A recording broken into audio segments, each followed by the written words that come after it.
اهلا وسهلا بكم متابعينا ومشاهدينا في كل مكان. تعالوا بقى نشوف اسعار البصل، يعني من 20 جنيه لحد 5 جنيه. هنشوف اسعار البطاطس انخفضت جدا جدا، واسعار البصل طبعا في تريحة في اسعار البصل الاحمر، وفي طبعا اسعار البصل الابيض. وهنشوف الطماطم. متنساش تعمل لايك الفيديو واشترك في القناة عشان يصلك كل جديد. قلنا التفاعل يا جماعة مع الفيديوهات بحيث ان يصلك كل جديد. انت لما تتفاعل مع الفيديوهات بتاعتنا اليوتيوب لوحده تاني يوم بيعرض لك الفيديوهات اللي احنا بنرفعها، بيعرض لك فيديوهات قنوات اخرى، بيحاول يعرض لك المحتوى اللي انت معجب بيه. فمتنساش تعمل لايك الفيديو واشترك في القناة واكتب تعليق وشارك الفيديو. اسعار البطاطس طبعا في سوق العبور للجملة، حتى البطاطس التحمير يا جماعة اسعارها برضو انخفضت. في بطاطس الاسبونتا فيها طبعا من 10 جنيه لحد 12 جنيه. في الاسبونتا اعلى درجة طبعا زرع المنصورة في التحمير فيها لحد 12 جنيه 11 جنيه ونص، يعني تشتغل من 11 جنيه ونص زي الفل. طبعا البطاطس الاجيريا والافريست فيها 7 جنيه 8 جنيه حسب الجودة، في لحد 9 جنيه في الاجيريا والافريست. برضو تحمير يا جماعة زرع المنوفية. زرع المنيا طبعا عندنا الكارة، عندنا البطاطس البرما والاريزونا والبوتفور.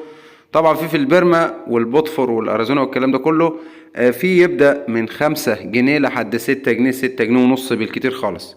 يعني في بطاطس في سوق العبور من 5 جنيه لحد 6 جنيه 6 جنيه ونص في البطاطس البرما. البطاطس الكارة يا جماعة زرع المنيا طبعا فيها 6 ونص لحد اعلى جودة تلاقي فيه 7 جنيه بالكتير، اعلى جودة يعني تلاقيه زي التفاح كده، هو ده ب7 جنيه. طبعا الكارا والاجريا والافريست والسبونتا ده كله تحمير يا جماعه.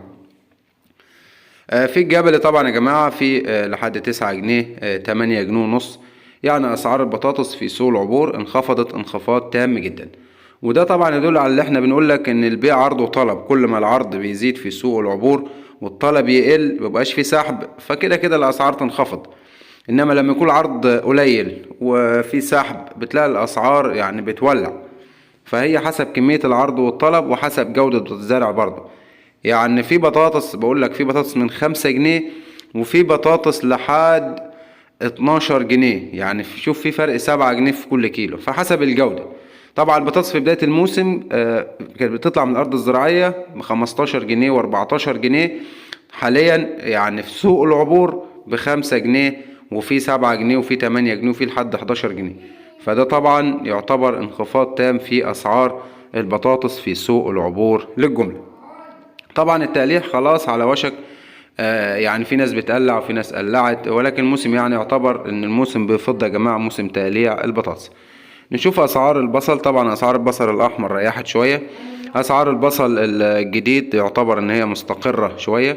يعني البصل الجديد يا جماعة في من 10 جنيه لحد 14 جنيه. من 10 جنيه في البصل الجديد لحد 14 جنيه في الجودة العالية. وفي بصل يا جماعة يعني مزرع كده حالته تعبانة طبعا من الجديد، هتلاقي فيه 5 جنيه 6 جنيه في 7 جنيه حسب الجودة طبعا. بس ده حالته يعني بيبقى زرع وحالته تعبت خالص فبيبيعوه طبعا بأي سعر. البصل الأحمر القديم فيه طبعا لحد 23 جنيه 23 جنيه ونص. بعض التجار بتقول 24، ولكن هو من 22 لحد 23 جنيه في البصل الأحمر القديم. البصل الأبيض يا جماعة في 22 23. البصل الأبيض القديم في 22 لحد 23 جنيه. طبعا هم من امبارح أول امبارح كان 25 جنيه في البصل القديم. كان وصل 17 جنيه وابتدى ان هو يشد تاني لحد ما وصل 25 جنيه. النهارده طبعا في 23 ونص 24 جنيه في البصل الأحمر، والأبيض في 22 23 جنيه. في سوق التجزئة طبعا ده حاجة تانية خالص، هتلاقي في 30 35 في البصل، هتلاقي البطاطس في 10 في 15 في 17. فاكتبوا لنا في التعليقات يا جماعة المستهلكين. أسعار الطماطم في طماطم تبدأ من 80 جنيه لحد 100 110 في الزرع العالي.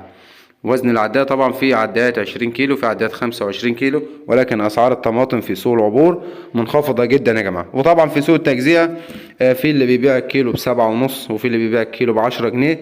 خلاص يعني اسعارها منخفضة جدا برضو في سوق التجزئة. طبعا الناس هتقول كانت 3 ب10 وكده، مش عارفين يا اما ترجع يعني يا اما 3 ب10 دي يا اما ما ترجعش.